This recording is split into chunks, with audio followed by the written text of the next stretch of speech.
So good afternoon, everyone. My name is Tomasz Nożyk, and on my left is Bartosz Gonczarek, CEO of Explain Everything.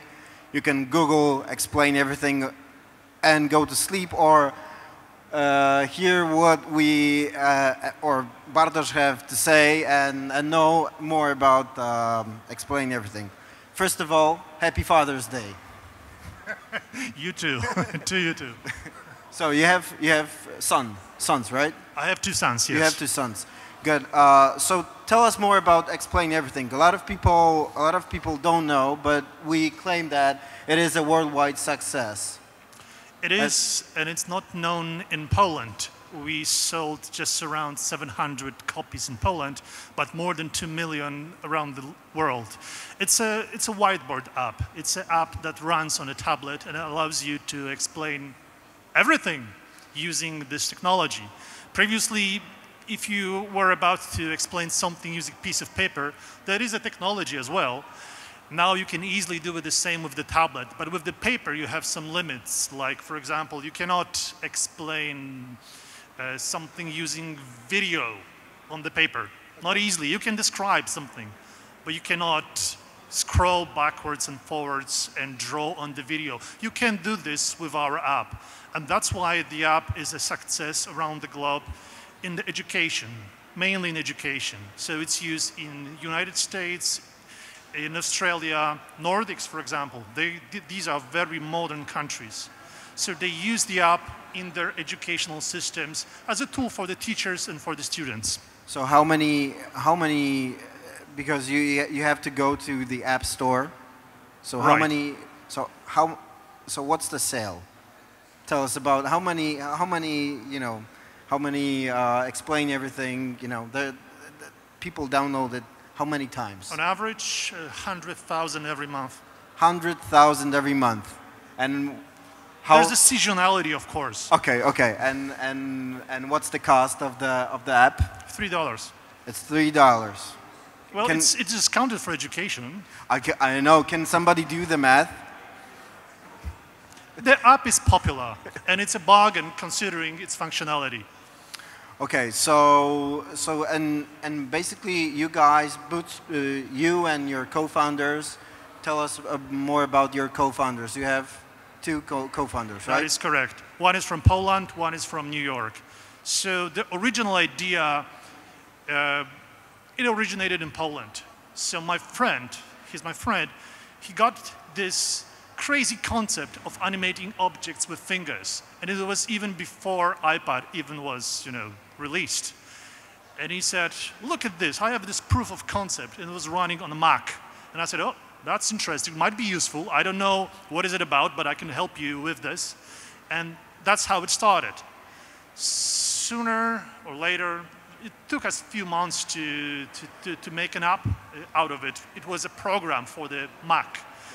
We learned about the iPad, and we realized that actually multi-touch device is a perfect device for such creation. So we ported it to iPad, and we were among one of the first applications of that kind at the very beginning of the store. We were surprised, of course, because there was a competition. But it's usually good to have a competition in the end. However, the app flopped because it was like an animation engine which was designed for everybody, which that means for nobody.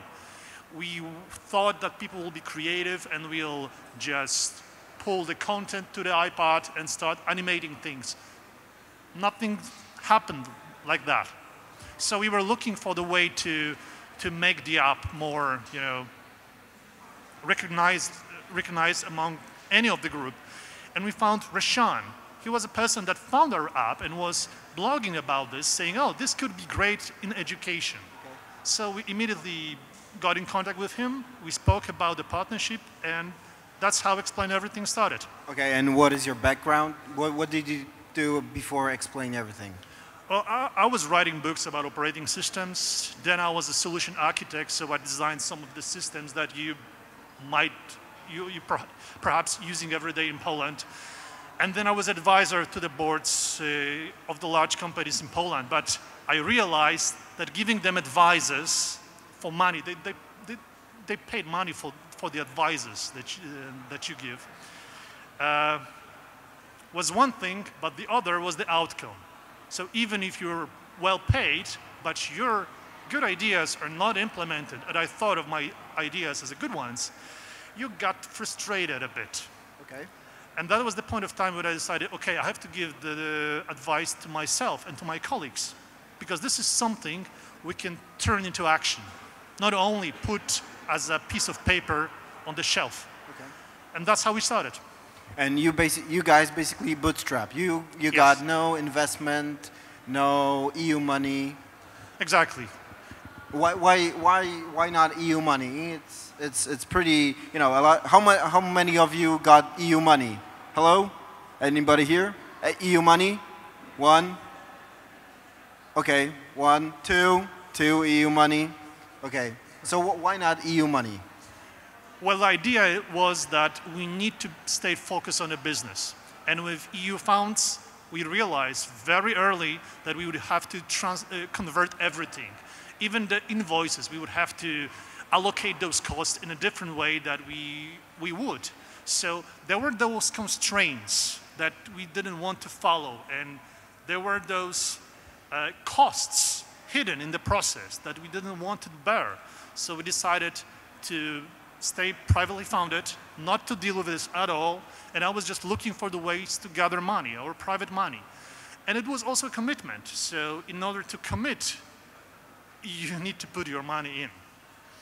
Okay, and as I remember, you guys did not need the round that you actually did recently. Yes. But you were still looking for people for smart money for a long time, right? And you were looking always also in Poland. Exactly. And so why did you not get the money in Poland? What happened?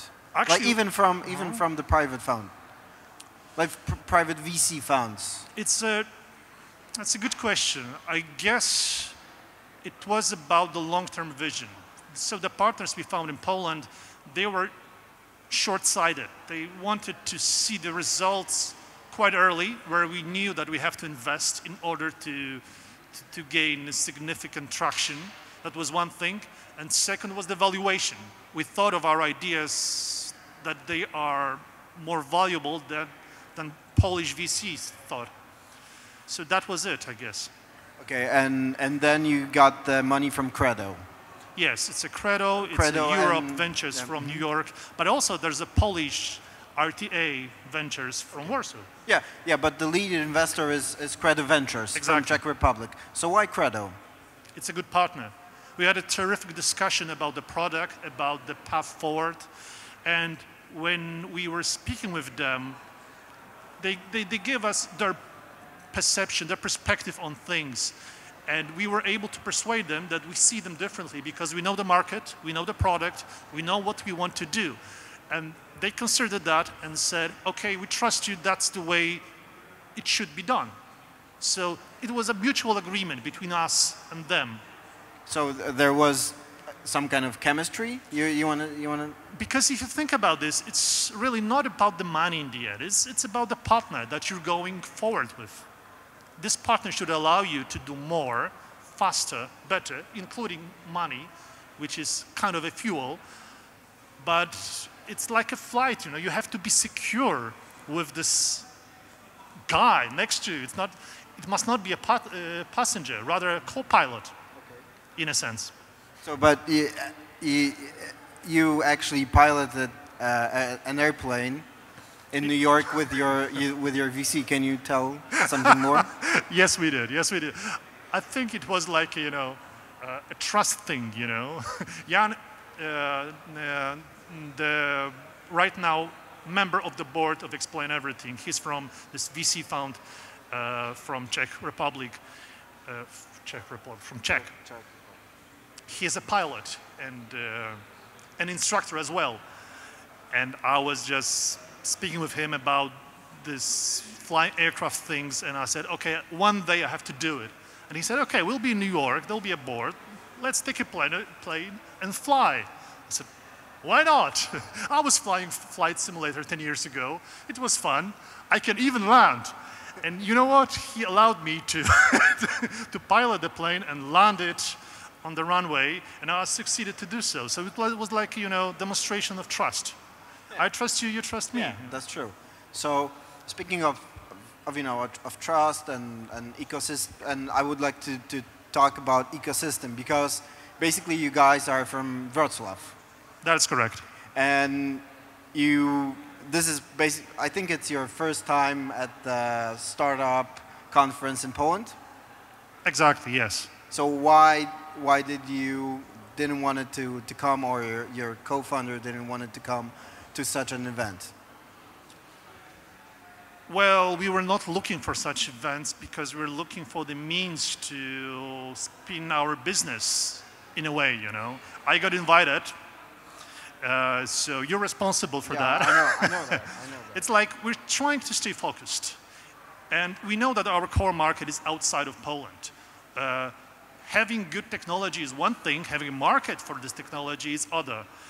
We immediately understood that even if we can buy those things like the technology, the iPads, the computers, and can do things with them because we're sort of good engineers, we have to sell it outside of Poland. That's why our focus is somewhere else. Okay, so, but what do you think about the Polish ecosystem, Polish startups, Polish VCs? You can, you know, we're going to be recorded, but we can ask them to cut it. You can, you know. Well, I can think of 4 startups in my city, which is Wrocław. I don't know about Warsaw. It might be bigger number. How bigger? I don't want to even guess. But in New York, where we have an office, there are at least 1,000 companies like ours, you know. That's the community. And we're just way outside of this core of this thing. And the real question is, what you can get from the network like this. We were looking for the ways, inroads to the market, and for the partners that can help us with the market. If you can find your partners here, that's terrific. We were more concerned about the finding partners in US, and nowadays it's quite easy to find the people that can help you using just plain internet. You don't have to go to the conferences. There's Twitter. There are blogs made by the people from your core market. Speak to them. This is quite important. Yeah, but as you told me, the people in San Francisco, they recognize you on the street. Is that true? If we wear those shirts, yes.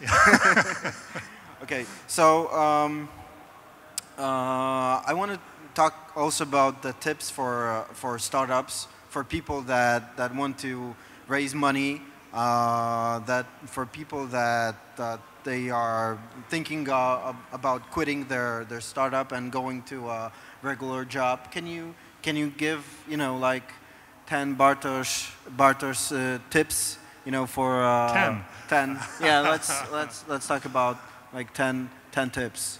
Okay. Well, let me start with the one that you have to be tough. I guess when we tried to self-fund our company, I took 3 jobs, 3 parallel jobs in order to afford the costs. And so I was working around the clock for a year or so, and I was able to sustain this load. Okay, so and what about the work-life balance? You have family. Is it bullshit? Like, these are the costs. You have to cut the corners, you know. But yes, these are the costs. You have to be cautious about the costs it takes. But also, there are rewards. Okay. You know? That's one thing. Second, I would suggest to stay privately founded as long as possible. Because when you already have a product and you already have this early market of yours, and the company is already in black, so you're earning money, it's a better moment for you to speak with the VCs than before, when you have just the concept or the idea. Is it true that Sequoia called you? Yes, we got calls from several VCs, large VCs. Well, we just shook hands with them and they said, okay, guys, you're doing good. Right now, you might be too small for us. Okay. But let's stay in touch. That's nice. So it's true that if you have something that is already visible in the rankings, somewhere above the competition, the phone starts to ring. That's true. Okay. That's 2. That's 8 2. more. Co-founders. Yes. Let's talk about co-founders.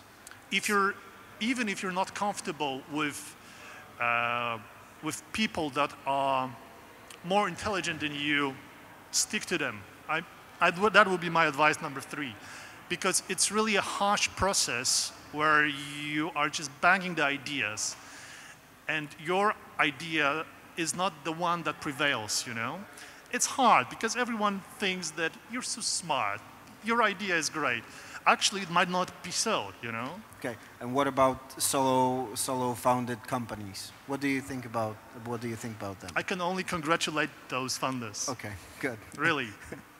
You know, exception happens everywhere. Yeah. Okay. I think number 4 would be hiring people. There's a lot of problems with hiring people. We had a discussion with Marcin Smoliński, about hiring people, and you're hiring how many people, like around the globe? We are the team of 30 right now, the majority in Poland. It is a problem, yes, and in order to find talented people, you need to go to the great lengths. I don't know if I can give any good advice here. Is that for us, the way to motivate people and to encourage them to join our team is not about the compensation, it's rather what we're trying to do. We are actually transforming the process of passing the knowledge, which is great. Yeah. And we know that we are succeeding. We're just growing and growing. And it keeps us motivated. That atmosphere in the office is just fantastic. I love working with those people. I just love to do that. So when I'm approaching somebody, trying to join somebody to our team, it's like, it's a good moment. And some of the people that joined us, they thanked me after a while, after they got accustomed with the responsibilities in the office. And I guess that's the good part of it. Okay, 5 more. 5 more. Well, I think that, as I said, that competition is a good thing. You have to be cautious what they do, but don't follow what they do. It's an easy trap to follow somebody trying to mimic the functionality of the app or something like this. I think the most important consideration that we did is not to do that, rather realize the vision that we had.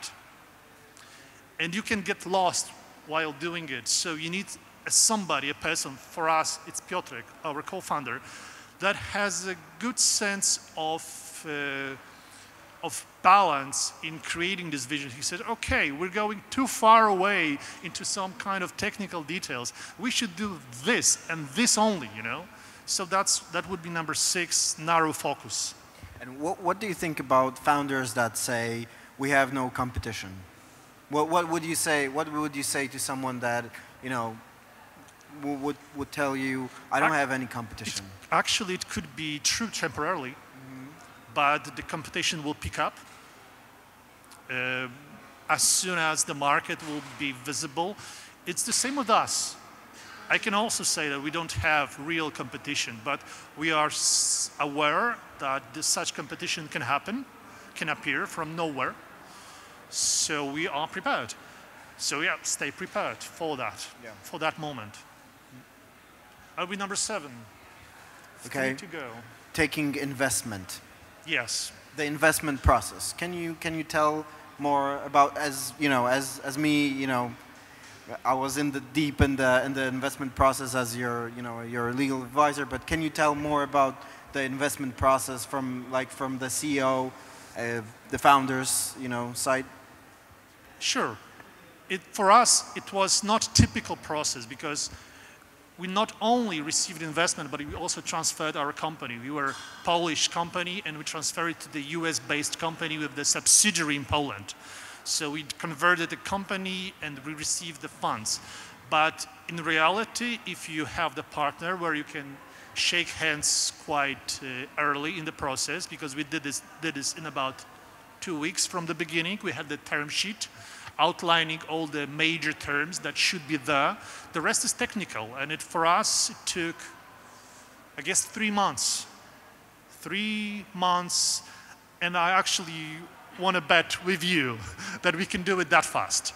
So on average, I hear that this process takes a half of a year, and it might even take longer. But we decided to do it together with the conversions of the company, not too long, because it's a cost. Our focus was in converting the company and gaining the funds rather than on the product. And we feel this until this day, even though we ended 4 months ago. Mm-hmm. Okay. So, okay. And what about a lot of people think about the exit? Mm-hmm. You're approaching that day that you will exit someday, I'm going to surprise you. We're not. No, really. No. We're still focused on the product and what we want to do. Mm-hmm. Sooner or later, something might happen. Yeah, but still, you see people that exit, right? They get a lot of money on IPO or But think of it that way, It's your brainchild. It's your idea. You originated this. You don't want to let it go to some hands, You just want to make sure that it's secure enough, mature enough in order to let it go. For us, I don't think it's a moment. No, I understand, but thinking of like a tip for mm-hmm. someone, it would be stick to your project as long as you can, as it would be your child or. Yes, because you will sooner or later realize that money is actually just a fuel. It's just a fuel. It's not a motivation factor for you anymore. If you don't have it enough, then it might be. But if this problem is just solved, the money is fuel, so we can do more with this. Like for us, getting investment was a way to secure ourselves. We are earning money, so we are spending what we're earning. And for us, the investments, it's like, additional resource that we can use to increase the speed of the development. So instead of, let's say, 2 side projects, right now we have 5. Because we were able to take to approach other companies to develop something for us that we couldn't do before, because it costs real money. It's not that cheap that you're doing it in-house. So it gives you more speed. Okay, and one more thing about the investment and the valuation. What about the percentage for the VC?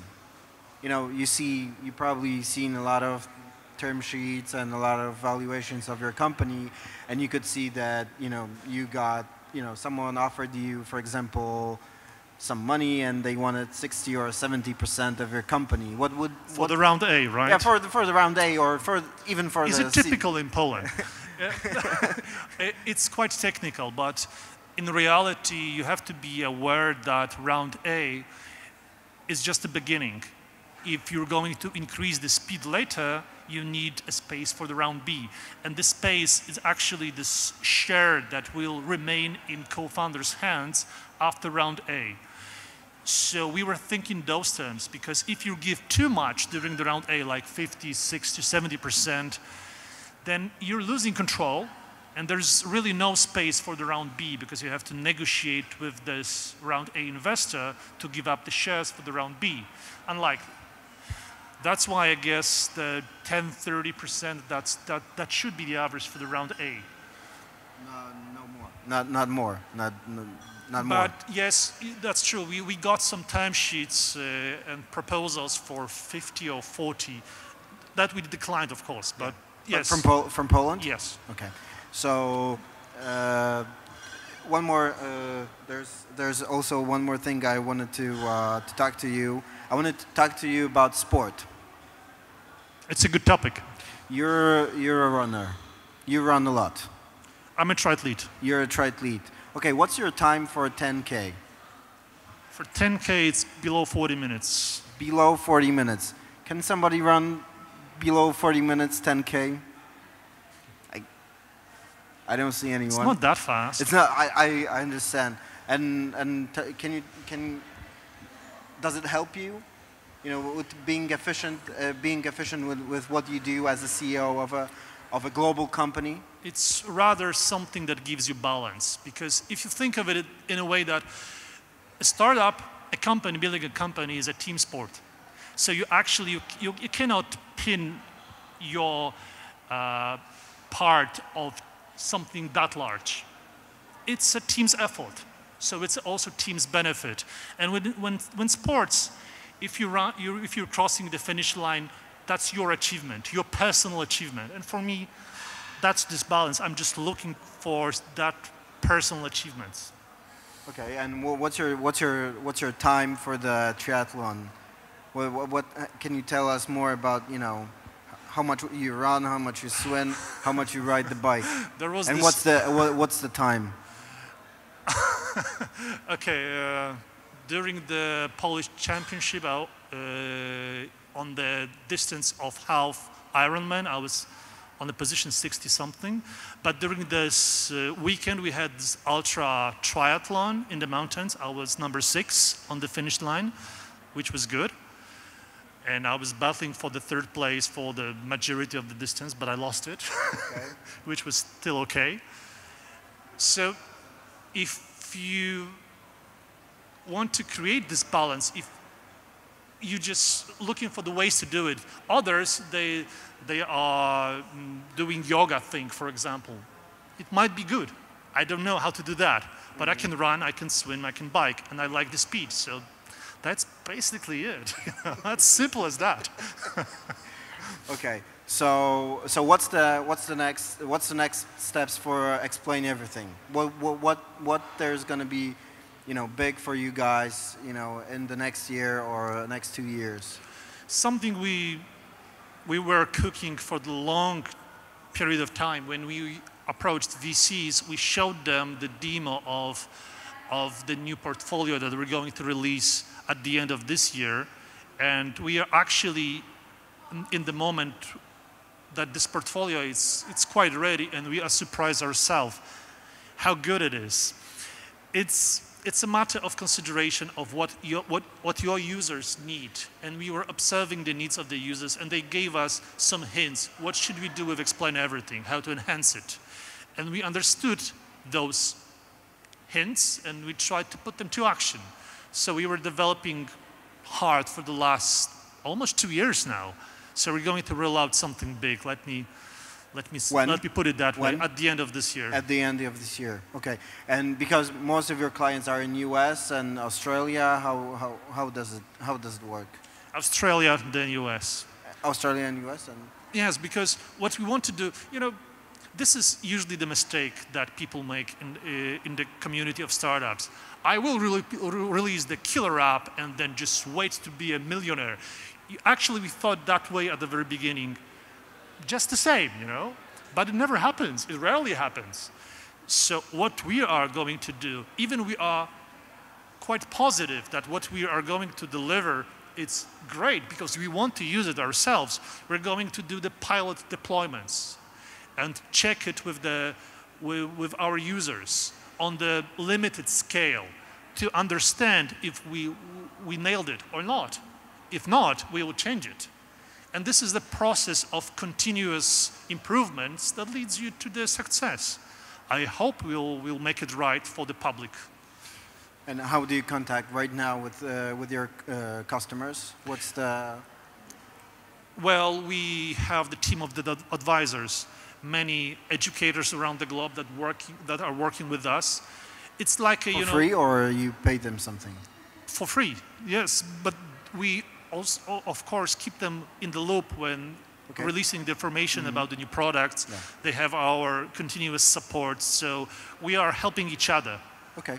Cool. It's a mutual benefit for somebody to work with the company like ours, because they also want to deliver something new to the world, and this new thing might be a piece of technology, might be a piece of the process of learning, They are looking for things like this. So that will be tip number 10, I guess. Yeah. Look for the mutual benefits. I'm sure you're going to find some in your area. Okay. Okay, so We have. I want to dig more about the EU money. You escaped from the question. I'm sorry that that I bring it on, but what you said about the barriers, the costs, but but tell the truth. Why not? There's a lot of people that it would be very easy for them to take the money and just start and do their project. Why not? I understand the invoices, everything, but it could be something else. What we're doing, I consider quite innovative. But when I checked firmly, because my partner wanted EU funds so much that I said, okay, yes, let's do it. And I checked firmly every possibility there was for such innovative activity as ours. And I couldn't find a definition of innovation that matched exactly what we did. That was the problem. There was just no match between the innovation that we're bringing and the definition that there were in the papers. So I just didn't want to spoil the product by trying to match it with those terms and rules. There were quite bizarre rules inside, embedded in the term sheets. Not our thing, really. Okay. So basically, it was more your philosophy of doing business, not the way of, not the rules. It was the philosophy. It was your philosophy and your co-founder's philosophy of doing business, right? It's a good old way school of doing things. If you believe in something, put your money in. And for us, it was not a significant amount of money. Okay, it was quite large at the beginning because we spent just around more than $100,000 to make the product first. How many people? With how many people? 4 to 5 people over the span of 1.5 years, something like this. Mm-hmm. So this is something you can afford. You can sell your car, second car, I don't know. Don't go for the vacation, but do the product first and check it out on the large scale. Because with current possibilities, you can upload something to the store and track how it goes and learn from it. Learn a lot. It really gives you a lot of information about who's out there, who might need it, how he might want to use it. Okay, good. So we are prepared for questions. Paul, can you distribute the mic? Distribute my own mic, actually. We have a few questions open. Yeah, I can encourage you. Bartosz is. I met Bartosz in November last year, and that I wanted to show him that he's a man of Renaissance. He has. You're a man of Renaissance. You are. Okay. I mean, you have family, you do sports, you have a great company, you do innovative things, you made a great, you got a great investment, that was your choice to get, Credo Investments and as a lead investor and the others, as you mentioned. So I encourage you guys, if you want to talk to someone that is very experienced, then ask the question. You flatter me. Please go ahead.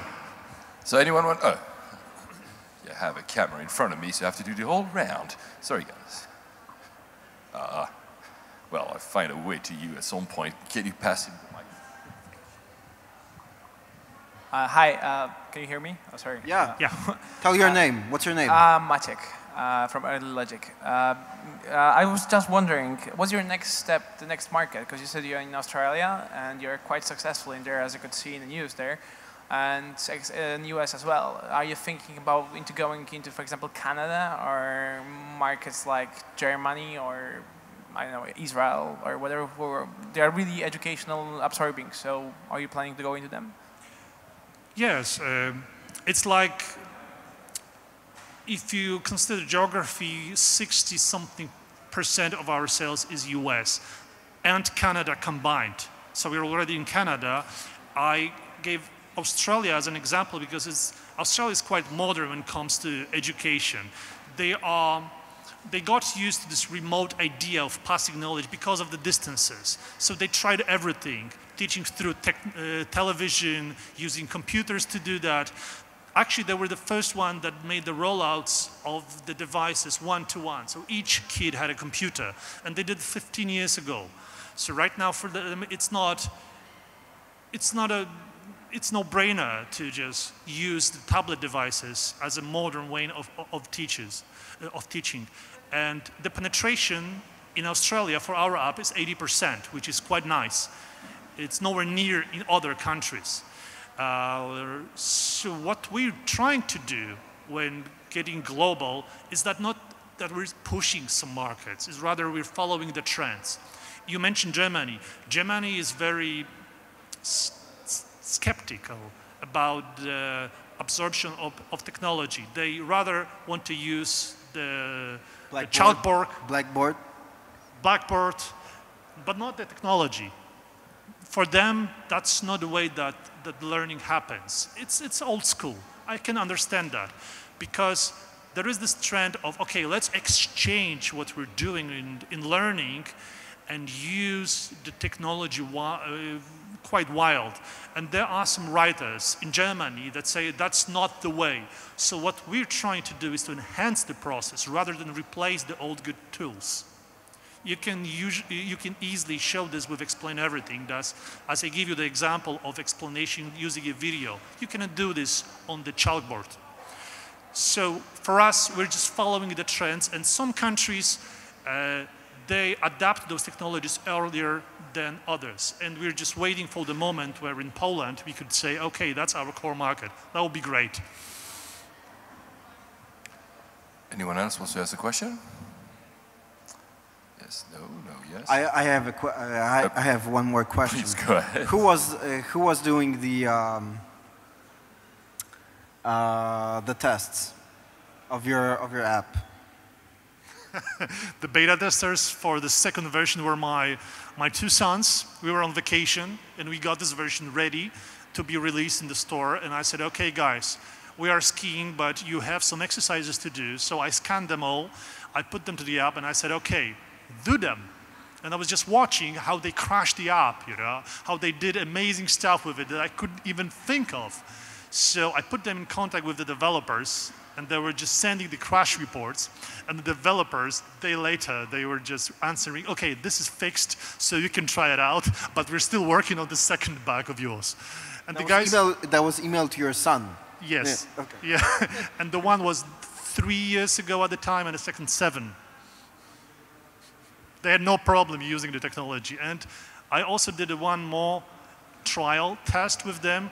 I gave them no clues how to use the app. And I was just amazed when I watched them using. It looks quite complex if you look at Explain Everything later. Try to use it without any instruction or guide. It looks quite complex, but for the kids, that's no brainer. Anyone else? Last question? Yes? No? Then on that. Oh. Did I see someone? No. Yeah. No? Question? No. No. Oh. No, one more. You want to ask a question? Okay, go ahead. I mean, I have 5 minutes, so go ahead. We have time, let's use it. What do you think about that? Because diagnosis and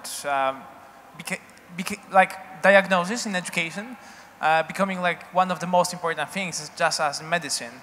And you could also see some products becoming more medicine/education, because the right diagnosis could be helpful in making education individual and basically more effective. And that's the global trend that is going to crash into educational system. And now the question is, do you really think that this trend is actually visible and products like that will be able to, to change the market right now, or is it the future? I guess they are changing the market, because if you consider self-assessment as a tool in learning, such app as Explain Everything allows teacher to receive more feedback from the students, because what you're doing with the app, you're answering a question, or you're doing some calculus on the device, and you're recording the process of doing it. So you're actually capturing the thinking of the student, and the teacher can do it with all of his students at the same time, and can browse easily through the results, finding the problems that the students have. So in a way that it worked before, you had a limited number of minutes during the lesson where you can ask a question and wait for the response from the student. Right now, you can just gather the results and find those loopholes and find those problems and focus on them. There is one thing, and the second is the change of learning, which happens with this flipped classroom thing. I don't know if you're familiar with this, but it works in a way that previously there was a teacher giving a lecture during, let's say, first 45 minutes, and there was those exercises, another 45 minutes. Right now, when the teacher can actually capture the lecture using the device and publish it on YouTube using Explain Everything or anywhere else, the students can prepare themselves using the video before the lesson. So they have full 2 lessons to do the exercises, which is great. So yes, it's changing, and we see it growing rapidly. And on that, I think I'll actually close the session. So please, thank you so much, guys. Thank you. Thank you.